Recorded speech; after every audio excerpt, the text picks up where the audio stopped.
السلام عليكم ورحمة الله تعالى وبركاته.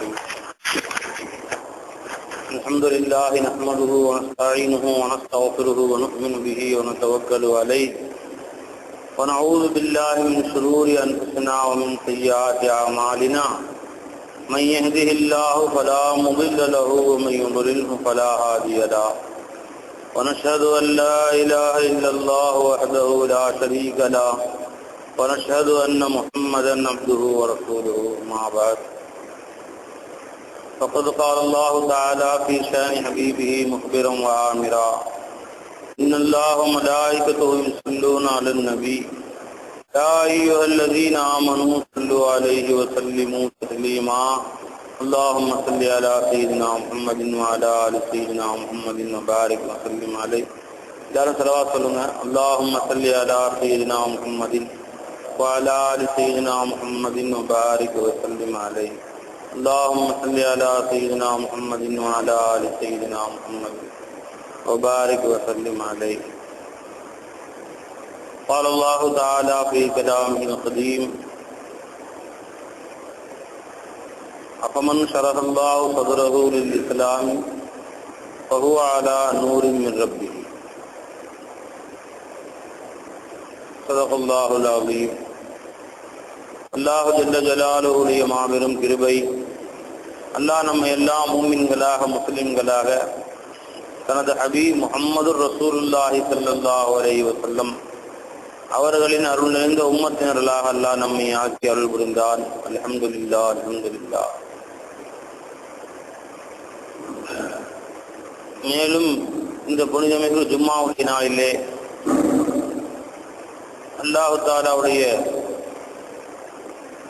புனிதமிகு இல்லத்திற்கு வருகை தந்து அல்லாஹ் ரசூலுடைய செய்திகளை கேட்டு தொழுகை தொழுது அல்லாஹ்வை சந்தோஷப்படுத்தக்கூடிய நல்ல நசீபை அல்லாஹ் நமக்கு தந்திருக்கிறான். அல்ஹம்துலில்லாஹ் அல்ஹம்துலில்லாஹ்.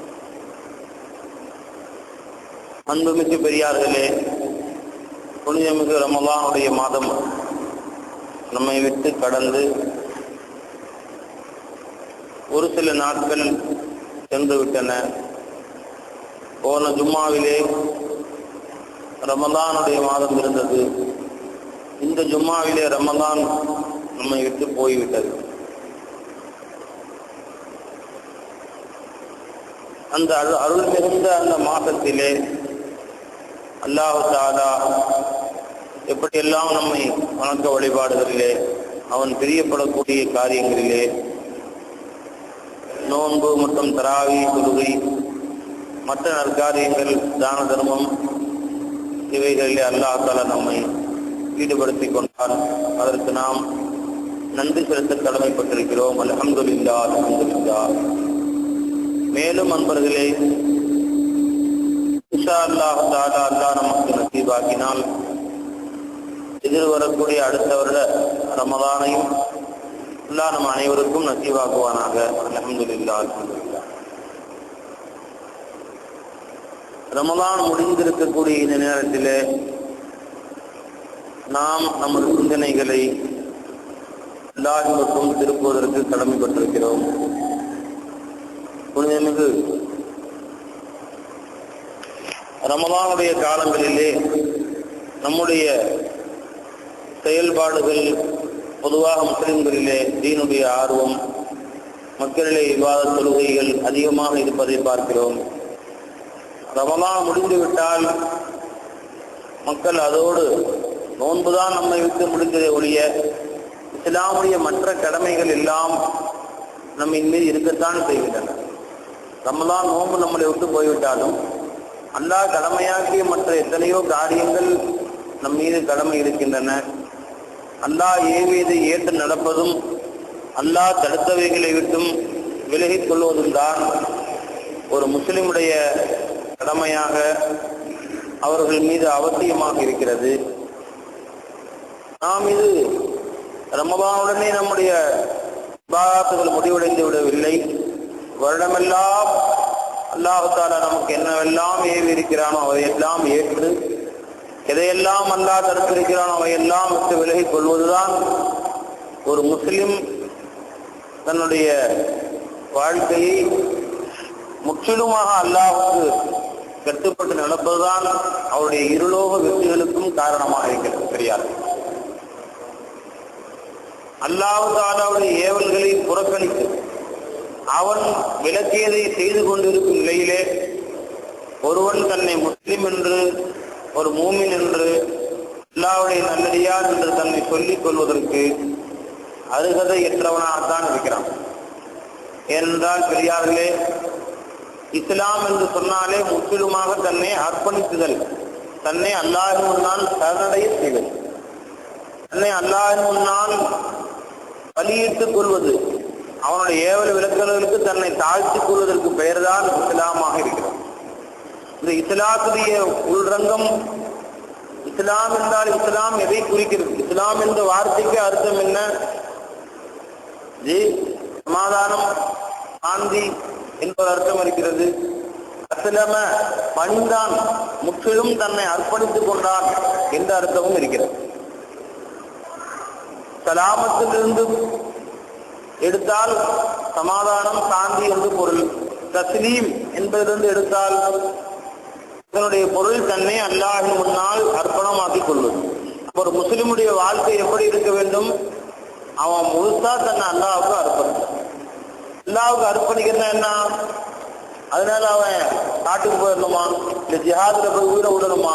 இதெல்லாம் தேவையில்லை என்பது.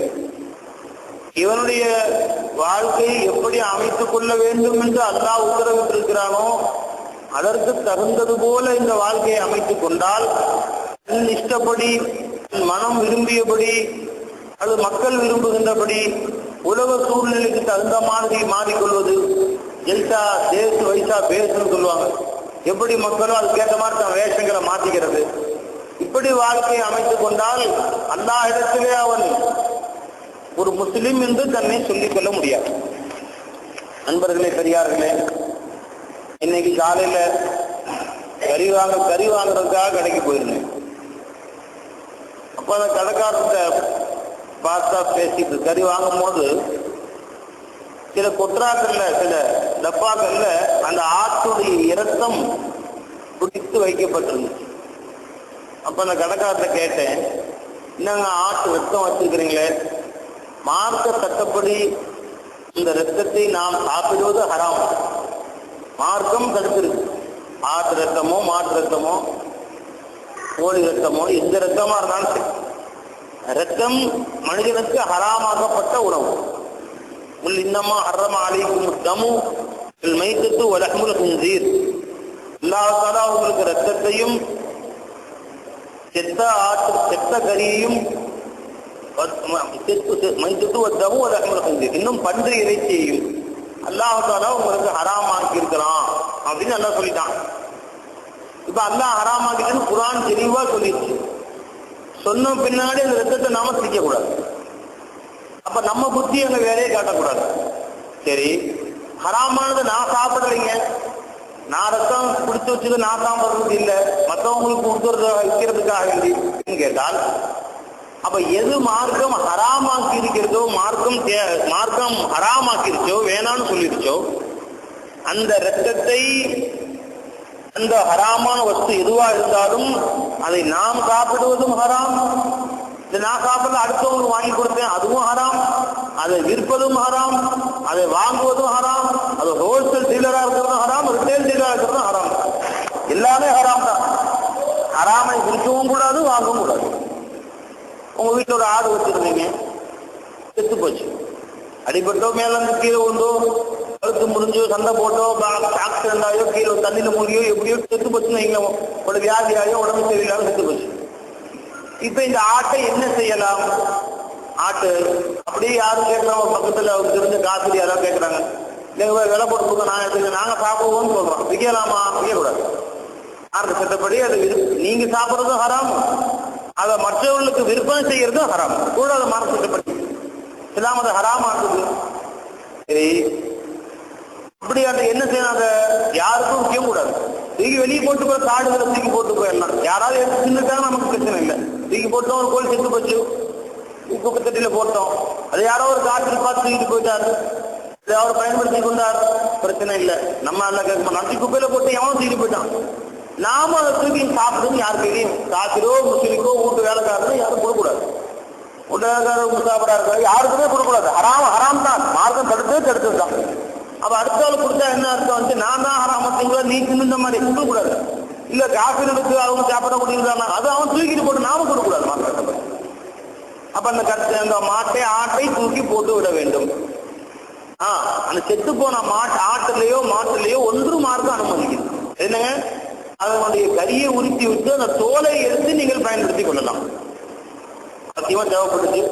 அந்த கரியை தூக்கி உரிச்சு கரியை தூக்கி குப்பையில போட்டு அந்த தோலை எடுத்து பயன்படுத்திக் கொள்ள மார்க்கம் செத்து போன மாடா இருந்தாலும் அது மட்டும் மார்க்கம் அனுமதிக்குது. மற்றபடி செத்து போனதை யாரும் ஹராமை நாமளும் யூஸ் பண்ணக்கூடாது, விற்பனை செய்யவும் கூடாது. இந்த செய்தியை அவர்கிட்ட நான் சொன்னேன். அவர் சொன்னா அதுல நீங்க சொன்ன மாதிரிலாம் எனக்கு துணியாவில் வாழ முடியாது. இப்ப நான் சொன்னா அவர் கேட்க மாட்டாலும் தெரியும். இவங்க சொன்ன உடனே அவர் விட்டுருவாராக்கும். நீங்க துணியாவில் நாம ஒரு செய்தியை சொன்னா இன்னைக்கு கேட்டுதான் போறாங்க சில பேர். அது பல பேர் பல மாதிரி பற்றி இருக்கு. சில பேர் சில நல்ல காரியங்களை சொன்னால் விட்டு விடுவார்கள், நல்லடியா சேர்ந்து அப்படி இது வரைக்கும் தெரியாம இருக்கு. மார்க் சட்டத்தை அல்லாத சொன்னாங்க, நினைவுறுத்தலீங்க. இன்ஷா அல்லாஹ் இனிமேல் நான் விட்டுறேன். இது சில பேருடைய புத்தி. ஒரு சில பேர் இருக்கிறான் எப்படி அப்படிங்க அது தெரியாது கேட்டுக்குவாங்க. நாம அந்தான போன அப்படின்னா அந்த காரியம் தொடர்ந்து செய்வோம். பிரச்சனை செஞ்சுட்டு போய் சொல்ல நரகத்துக்கு போய் எங்கேயோ போய் சொல்ல யாருக்கு என்ன நான் சொல்றது சொல்லியாச்சு நம்ம கடமை. மூணாவது ஒரு ஆள் இருக்கான் நம்மளையே எடுத்து பேசுவாங்க. அதெல்லாம் நீங்க சொல்றதுலாம் எந்த காலம் ஆகுது இந்த காலத்துல முடியுங்களா? அது இப்போ உட்காந்து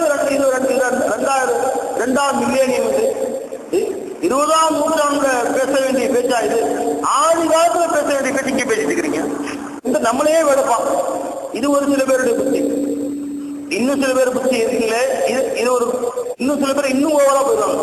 இதெல்லாம் இந்த அதற்கு தேவையா? வந்தாரா, கறி வாங்கினாரா, போனாரா வேண்டியதானே. இது வேணா அது வேணாங்கிற அளவுக்கு இதுக்கு என்ன? பள்ளிவாசல்ல உட்காந்தா ஏதோ கதை சொல்லுங்க கேட்டு போறோம், ஏதோ ஜோக் சொல்லுங்க கேட்டு ரசிக்கிட்டு போறோம். அந்த ஆதம் நபி காலத்துல நடந்துச்சு, மூசா நபி காலத்துல நடந்துச்சு, ஈசா நபி காலத்துல நடந்துச்சுன்னு சொல்லுங்க கேட்டு போறோம். அம்ரு நஹி செஞ்சீங்க, இன்னது மார்க்கம் செய்ய சொல்கிறது செய்யுங்கள், இன்னதை மார்க்கம் தடுக்கிறது தடுங்கிறது சொன்னீங்க. அப்பதான் அவங்களுக்கு பிடிக்காது. ஏதா என்ன அதற்கு 7 குலமா கண்ணு வச்சு பேசுறாப்புல தெரியுது. அன்னைக்கு ஆரம்பிச்சுருவாங்க.